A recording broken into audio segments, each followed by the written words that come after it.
falarei hoje? Porque ontem foi Dia das Mães, um dia diferente, um dia, para mim, foi um dia de encontro com as minhas irmãs, porque eu não tenho mãe, então foi um dia nem foi de encontro com a minha filha, mas foi de encontro com as minhas irmãs, então foi um dia que eu fiquei muito, foi muito família, um dia bastante família, um dia bem gostoso, porque eu passei com a minha família. Mas não é disso que eu quero falar. Eu quero falar dos nossos poderes criadores e como que isso impacta a nossa vida. Nós somos criadores, co-criadores. Isso aqui, nós vamos partir desse princípio que nós somos co-criadores de uma realidade e que a gente tem esse poder, sabendo ou não que temos esse poder. E nós temos três vias para realizar coisas na nossa vida. Três vias. Uma via é o quê? É a via inconsciente, completamente inconsciente. Então, essa via, ela é o que a gente cocria, tem a ver com nossas carências, tem a ver com as nossas dificuldades, tem a ver especialmente com aquilo que nós carregamos de inconsciente, sem que a gente, claro, se é inconsciente eu não me dou conta, mas tem a ver com a força de um campo que a gente participa dele. O que é campo? Campo é aquela informação do inconsciente que está ali ao nosso entorno de uma maneira primeiro restrita e mais ampla. O campo familiar, por exemplo. Então, o campo familiar, que é muito estudado, é o campo mórfico, que é muito estudado pela constelação familiar, ele fala do quanto que nós somos submetidos a um campo de influência. Ou seja, aquilo que nossos ancestrais desejaram, que a gente não toma consciência, que a gente não sabe, aquilo que ficou como crença para nós vamos criando ou co-criando ali numa total inconsciência, porque nós estamos submetidos a esse campo. Então, esse tipo de criação, ela não nasce exatamente da sua alma, do seu mais profundo do seu ser. Ela nasce dessa vontade do campo e não sua. É a vontade do campo. Então, os pais têm um desejo para o filho, ou então ali tem uma compensação. Então, são todas essas ideias que valem a pena a gente observar sobre o que é esse campo familiar e como ele interfere na nossa vida de uma maneira poderosa. Então, criando desta maneira, a nossa criação ela é compensatória. Ela vem compensando o campo familiar. No primeiro caso aqui, ela vem compensando as carências suas pessoais ou as carências ou as necessidades daquele campo familiar. Então, quando a gente se dá conta disso, que você está repetindo, por exemplo, padrões, que você está fazendo a mesma coisa sempre e que aquilo não te traz aquela sensação de elevação, de energia, de realização, então nós desconfiamos que aqui nós temos um problema com o nosso passado, com o nosso campo, que nós estamos repetindo padrões. Então, o que nós precisamos para sair deste espaço? De uma purificação. Então, aqui eu estou usando já os conceitos do Mahalila, que para sair da primeira linha, nós precisamos de purificar. Então, quando nós purificamos, o que significa purificar? Significa curar essas coisas, curar essas influências, significa passar por processos de observação, de autoconhecimento. Aí nós vamos usar os recursos que nós tivermos em mão. O recurso da terapia, do autoconhecimento, da meditação, do dar-se conta, do como é que você vai se dar conta de que está passando, que está repetindo padrões e que a sua cocriação, ela é uma cocriação que não tem a ver exatamente com a sua alma nesse sentido, mas com essa alma grupal, com esse campo que está impondo esta situação para você de alguma maneira. Então nós precisamos aí de quê? De nos darmos conta, de trabalhos de purificação, de trabalhos de terapêuticos, de trabalhos de cura para sair disso. E lá no Mahalila tem uma flecha que é a flecha da purificação, e ela nos leva para o poder pessoal. Aí nós chegamos no segundo poder de realizar, que é o poder pessoal. É quando nós intencionamos já conscientemente aquilo que a gente quer, a gente tem consciência do que quer. Aí, nesse caso, nós começamos a colocar a nossa força e a nossa vontade naquilo que eu quero. Então eu coloco uma intenção, eu vou atrás daquele desejo, eu quero manifestar algo então eu batalho por isso, luto por isso, me preparo, coloco metas e tudo mais. Mas isso tudo tem a ver com com o terceiro chakra, que é o plexo solar, que nos traz essa força de ação. Mas nem tudo aquilo que a gente realiza pelo plexo está alinhado ao nosso propósito de alma. Então, este segundo poder que nós temos, que o primeiro, digamos que é um poder inconsciente, ele é um poder. Eu repito a minha história de vida, isso é um poder de criar, mas é um poder inconsciente, então eu sou mais submetido a isso do que tenho uma ação minha em relação a isso.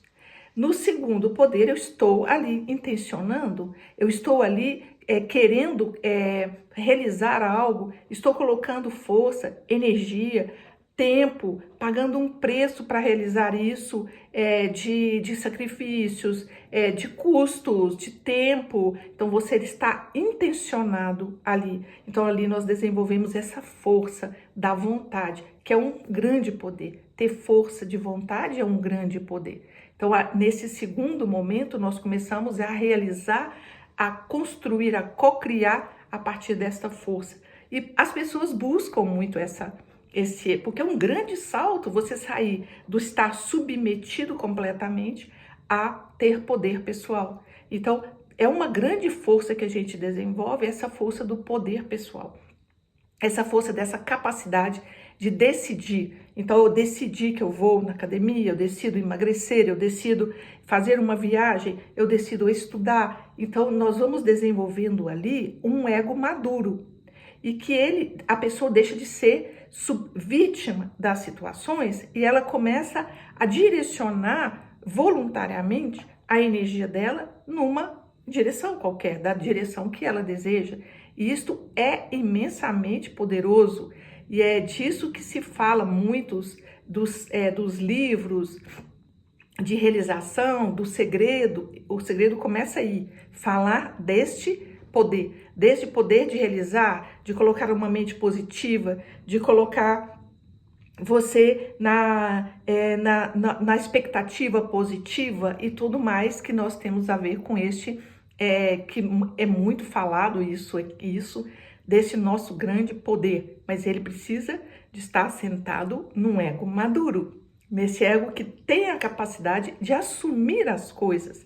Assumir, enquanto nós formos carentes demais, ou seja, machucados demais emocionalmente, sem uma cura, nós sempre vibraremos na escassez. Nós sempre estaremos compensando estas dores e ali nós não estamos vibrando. A grande escassez é justamente essa sensação de que falta algo em você, que você não tem esse poder, que você não tem essa capacidade de realizar. Então nós ficamos ali nas primeiras linhas do Mahalina.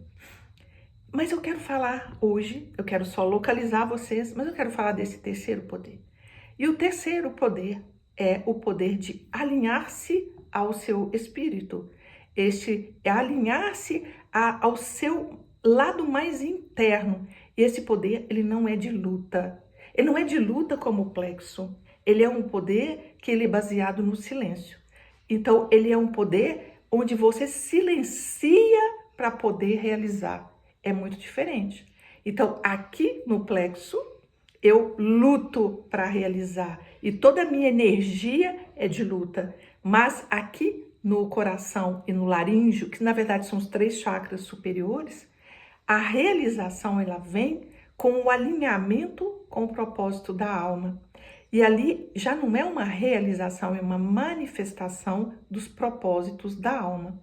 Mas para chegar nesse lugar, isso só pode existir no silêncio e no espírito de gratidão. Por que se fala tanto do poder da gratidão? Por causa da sintonia da gratidão, a sintonia energética da gratidão. Quando você tem uma gratidão, quando você começa a praticar a gratidão, nós vamos chamar de gratidão, eu poderia chamar isso de estar no agora sem resistência, eu poderia dizer elevar a vibração, eu posso dizer isso, confia, eu posso dizer de vários nomes, mas vou colocar o nome de gratidão. Mas não precisa ser este nome. A energia da gratidão, ela é uma energia que tem uma vibração de conexão com a alma. Por quê? Porque é uma energia de não resistir ao fluxo da alma. Da alma. E é isso que a gente precisa ter cuidado para observar a diferença, porque o não resistir não significa que você não vai agir. O não resistir é agir de acordo com o que a nossa alma ela está trazendo para a gente.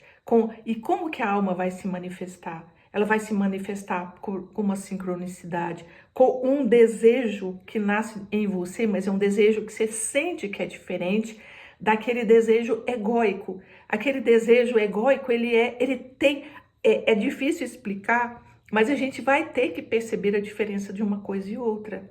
Nós vamos ter que diferenciar o que é um chamado de alma de um desejo egóico. O desejo egóico, ele não é ruim, mas ele não é o chamado da alma. Nós passamos por essas experiências todas. Nós primeiro passamos, quase sempre a maioria das pessoas, algumas não, mas a grande maioria das pessoas, no primeiro momento é submetida a essas forças do campo familiar, do campo cultural, do campo coletivo. Então, até que a gente se dê conta de que você está ali num caldo coletivo, que aquilo não é verdadeiramente você, aí você começa a desenvolver uma maturidade egóica maior, então você chega no ego maduro. Então, antes era um ego adoecido, um ego carente, um ego cheio de problemas infantis, de dores infantis. Então nós começamos a curar isso e chegamos nesse poder do plexo, que é esse poder do ego maduro, no poder pessoal. Ali eu começo a lutar. Então a gente vai ver, que quem é mais velho que nem eu, vai ver que tem momentos da sua vida que você lutou muito, que você foi com muita força. E tem momentos que fluíram mais. Então, esse fluxo maior, ele tem mais a ver com um alinhamento com a sua alma. Então, quando a gente começa a alinhar com a alma, a gente pode trabalhar nessa direção através de algo que é a gratidão. A gratidão, ele é uma vibração. Mas o que é a gratidão? A gratidão é essa não resistência, é este abrir-se para a vida, para aquilo que a vida está trazendo. É um silêncio. A gratidão só nasce quando nós somos capazes de silenciar. Então, o trabalho para chegar lá na gratidão é o trabalho de aprender a estar presente e mais silencioso internamente. Então, se a gente está muito ansioso, se a gente está muito acelerado mentalmente, este estado não te põe na gratidão. Então, a gratidão não é uma coisa mecânica de escrever para todo mundo quando alguém manda o WhatsApp para você, gratidão. Isso é só uma palavra, é só um emoji. A gratidão não é um emoji, não é uma figurinha que você manda para as pessoas. E essa gratidão, isso aí é a mesma coisa de falar bom dia ou boa tarde, não faz diferença, é só um código social, que você está dizendo, tá tudo bem aqui, desejo que você também esteja bem aí, é a mesma coisa de falar bom dia, não tem isso, não é gratidão, gratidão não é emoji, gratidão não é figurinha de WhatsApp, gratidão é um estado onde você exercita o estado de presença. O estado de presença, ele não vai acontecer se você não observa essa agitação mental. O estado de gratidão é a mesma coisa, é sinônimo igual à presença. É quando você está aqui e não resiste ao aqui e agora. E é quando nós somos capazes de, diante do dia que amanhece, respirar profundo e parar um pouco lá dentro. E isso acontecer durante todo o dia, porque toda hora nós saímos deste estado. Nós somos capturados pela mente, e aí nós vamos para a mente que planeja e etc, e fala e pá. Então, se a gente observar, quando você... Então, vamos imaginar a seguinte situação. Eu vou falar quando eu era mais nova. Quando eu era mais nova, eu gostava mais do que hoje de rezar. Rezar do jeito de reza mesmo. Então, quando eu me lembro de levantar e fazer uma oração para o Divino Espírito Santo, porque eu sempre fui fervorosa do Divino Espírito Santo. Quem é o Divino Espírito Santo? Vamos imaginar uma situação, vamos falar diversas línguas, diversos conceitos, para que a gente não caia numa religião exatamente. Mas como eu nasci numa família católica, para mim a chamava-se Divino Espírito Santo. Então, se hoje eu pratico faço outra prática espiritual, eu posso chamar isso de meu eu superior, meu self, não importa. É este lugar interno que nós temos que ele mais sabe, não importa o nome, e não precisa de religião, exatamente, precisa de conexão. Mesmo num período de caos, é possível sentir uma energia de gratidão ou de presença divina. Ana Maria está afirmando isso, e é disso que eu estou falando. Aliás, é no período de caos que a gente mais precisa disso, porque aí que está a questão. Então vamos pegar um período de caos, um período onde a gente está com algum problema. Quando nós estamos com algum problema, seja esse problema, e isto eu tenho prática pessoal de me acordar meio apavorada com alguma coisa. Então você acorda, você está apavorado, porque sua mente ficou a noite inteira pensando naquilo. Seja um problema de relacionamento, seja um problema com o filho, um problema de saúde, um problema financeiro, não importa qual o problema tomou conta de você. Então, como que a gente, diante do problema, age? O que o problema ativa primeiro são os nossos medos. Então, ele ativa as nossas questões mais emocionais primeiro. E ali, ele ativa a questão emocional básica. O medo, a raiva, alguma coisa que aconteceu com você. Então, quando uma pessoa chega numa terapia, por exemplo, e que ela está com um problemão, uma coisa imensa ali, e ela está se debatendo, e ela não... Então, as pessoas que não vão por esta via de reflexão, elas vão diante dessa grande ansiedade que ele está ali tomando conta, e que tira a gente completamente do eixo, e diante disso a gente pode fazer 1000 coisas que não funcionam, inclusive coisas que nós nos arrependamos depois.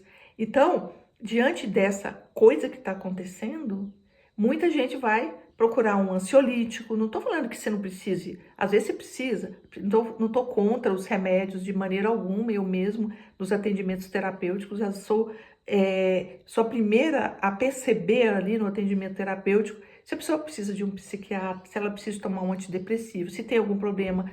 O ponto é a decisão. Estou querendo falar, não é do que fazer, é do como decidir. É disso que é o ponto. É o como encontrar soluções. Então, é a pessoa ativada, vou usar essa palavra ativada mentalmente, ela começa e o coração dispara, e a emoção aumenta, e ali na cabeça. Então, a gente vai pegando qualquer solução que dá no desespero. É ou não é?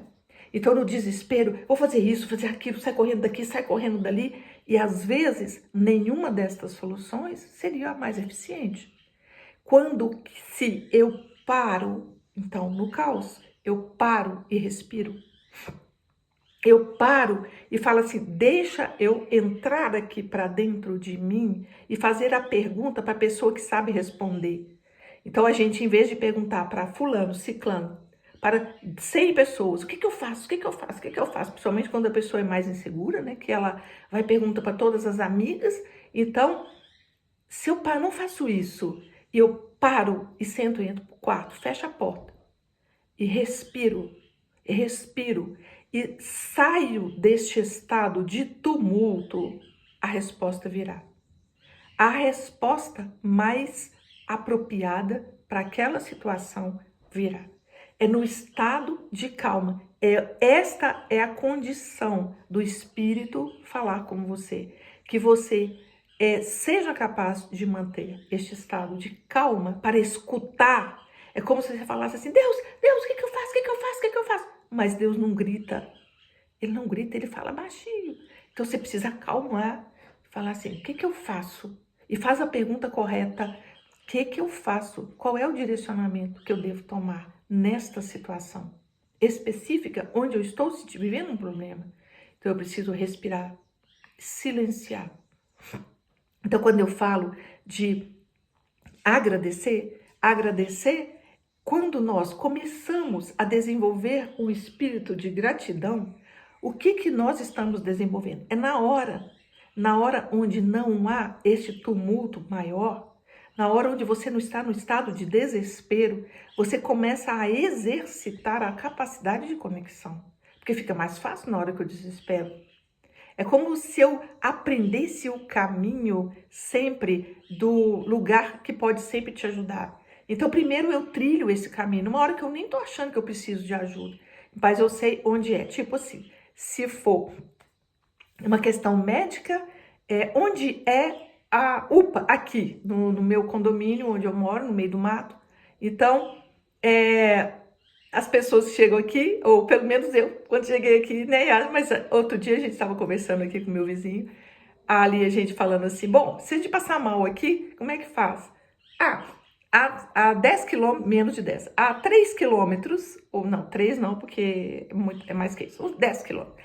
A 10 quilômetros tem uma UPA, então eles é que servem essa região, é só pegar o telefone e deixar lá, sabe? Quando você tem um pai idoso, que você coloca lá os telefones, então é mais rápido quando você já sabe como fazer ou o que fazer, você já tem lá o código, você já tem lá o nome da ambulância, sei lá, quando você tem alguém idoso na sua casa, passando mal.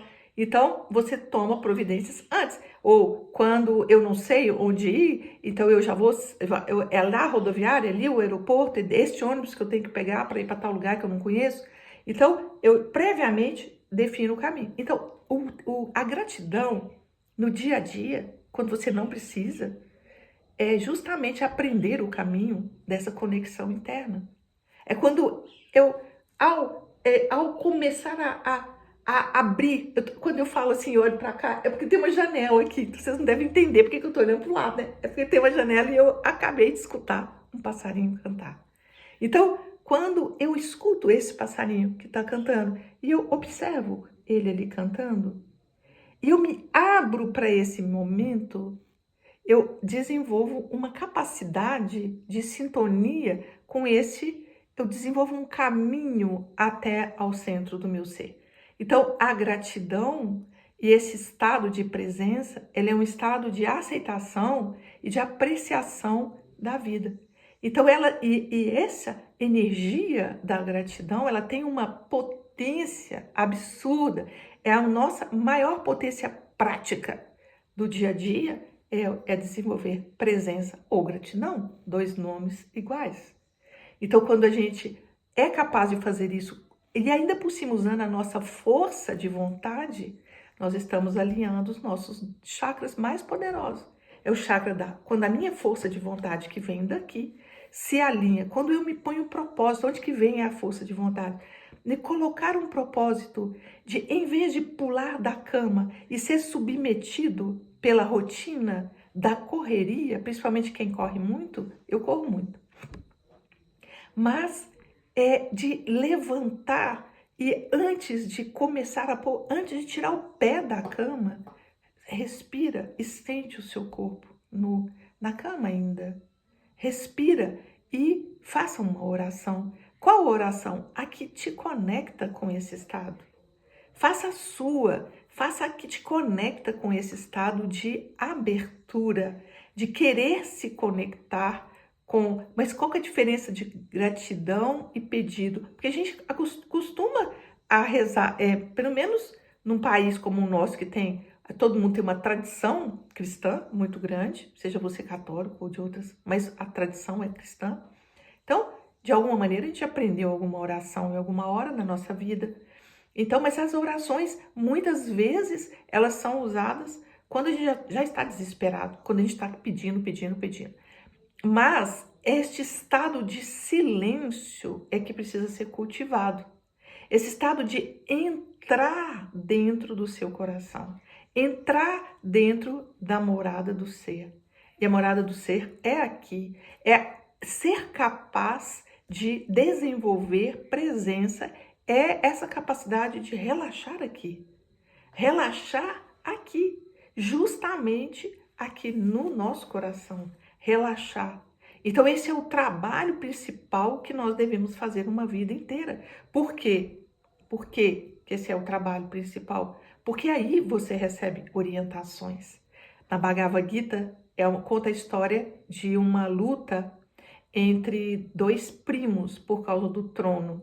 Então essa história da Bhagavad Gita, ela tem um componente histórico mesmo, que foi a história da Índia, mas e o componente espiritual. E a questão espiritual envolvida na Bhagavad Gita é que um trono foi deixado vago.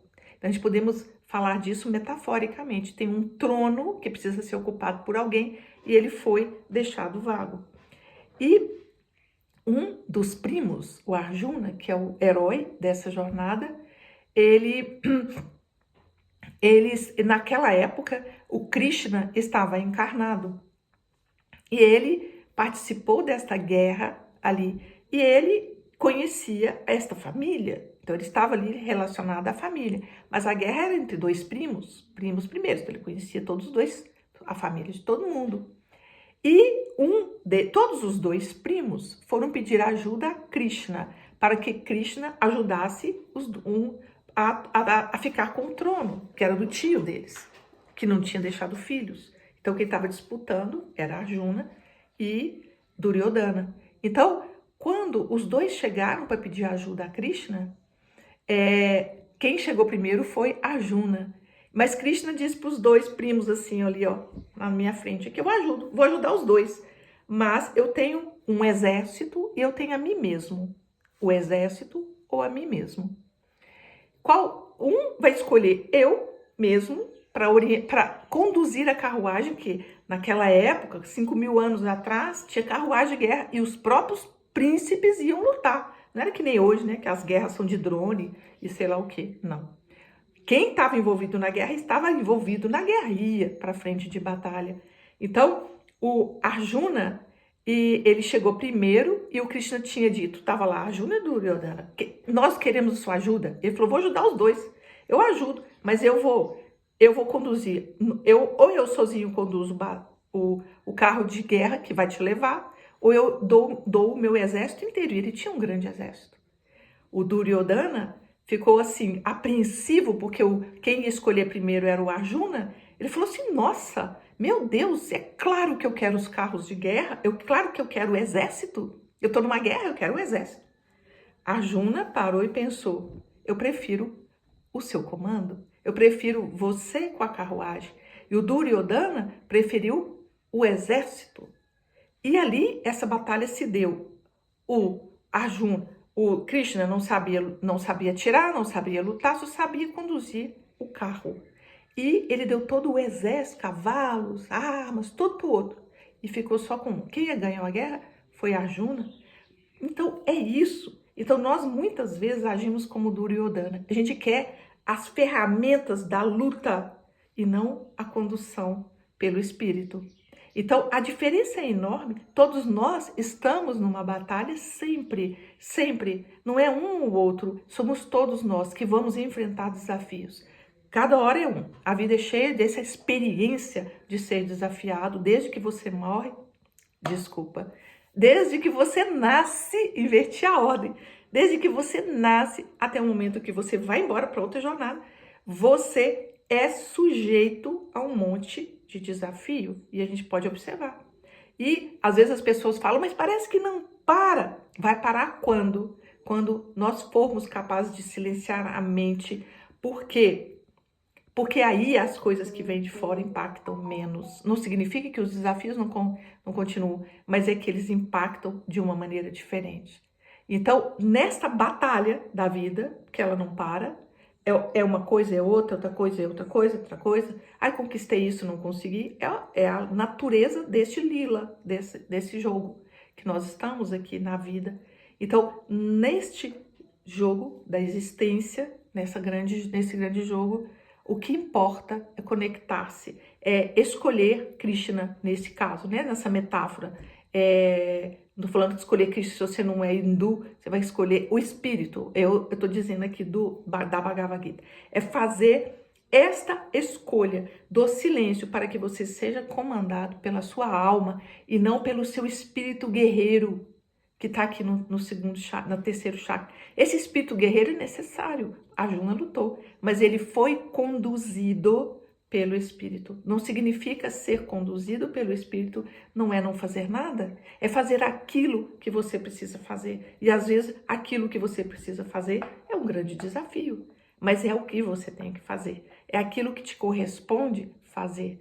Então, quando a gente não tem essa orientação, naquilo que é os nossos desafios, nós começamos a fazer um monte de coisas atrapalhadas, muitas vezes atrapalhadas, e muitas vezes coisas que a gente se arrepende, porque não era para fazer daquele jeito, porque nós interferimos onde não deveríamos interferir, agimos de uma coisa que depois você vai ter que refazer, e etc e tal. Por quê? Porque não era sua. É muito fácil desalinhar quando você segue somente pelo plexo, quando você segue somente a sua força de vontade. Se a força de vontade, que é um grande poder, não está alinhada com este silêncio anterior, então nós podemos perder até o nosso esforço.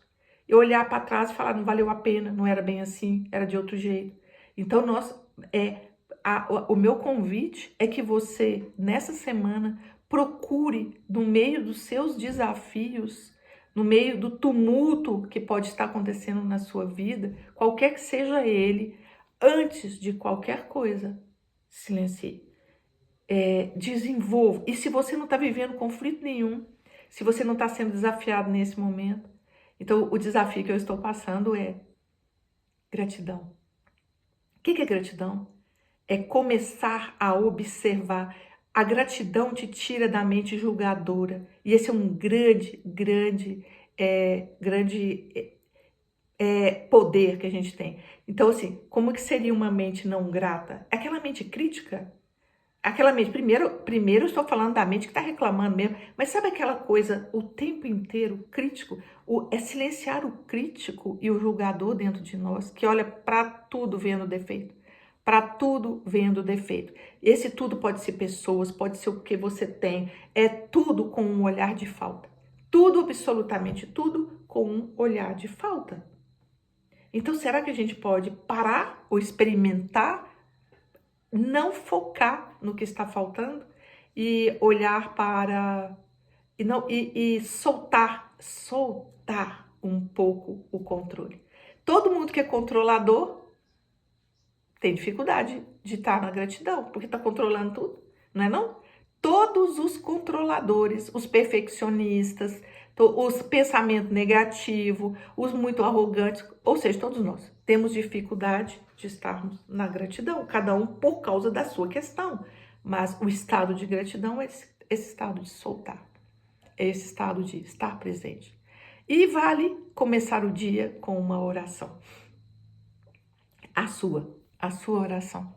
A oração de agradecer, agradecer porque você levantou, agradecer porque hoje tem mais uma oportunidade, agradecer porque o vento bateu no seu rosto e você sentiu um frescor, fazer como os nativos norte-americanos que carregam uma bolsinha pendurada. Vocês vão ver essas imagens de nativos americanos, sempre eles têm uma bolsa, uma sacolinha pendurada na cintura ou pendurada assim como um colarzinho, mas é uma sacolinha. Ou aqui, normalmente na cintura. E o que tem lá dentro? Tem fumo, porque eles consideram uma erva sagrada, não para fumar. Vou explicar para quê. Ou canjiquinha, que é alimento para picadinho, que é alimento para os passarinhos. E o que eles fazem como prática diária? Tudo que aparece que tem uma beleza e que os tocou de alguma maneira, seja o vento, seja a beleza, seja um pôr do sol, seja um passarinho, seja alguma coisa que ele sentiu que acrescentou para ele algo, ele agradece, devolvendo para a natureza, um pouquinho de fumo. Então ele pega aquele pouquinho de fumo e joga na natureza e fala mitako ioi, assim, por todas as nossas relações, para fortalecer essas relações que nós mantemos com um gato, com um passarinho, com uma árvore, porque tudo é uma inteligência e que se expressa e se conecta. Então, com um cristal, com qualquer coisa que você vê, uma folha seca no chão, uma beleza de alguma coisa, alguém que te deu um bom dia, qualquer coisa que te toca, absolutamente qualquer coisa, eles vão lá na sacolinha deles e jogo. Mitakoi Oyasin. Mitakoi Oyasin. Por todas as nossas relações. Significando que tudo que acontece nesse universo tem conexões e é sagrado. Então, essa é a dica que eu estou querendo. Esse é o convite, não é nem desafio. É um desafio, porque não é fácil. Mas é fácil.